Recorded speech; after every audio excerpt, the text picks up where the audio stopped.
Bé, ara sí, despedits, doncs, a tots els gegants.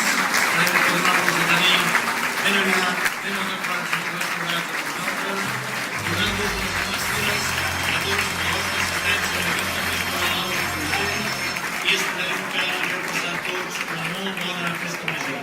Fins l'any que ve.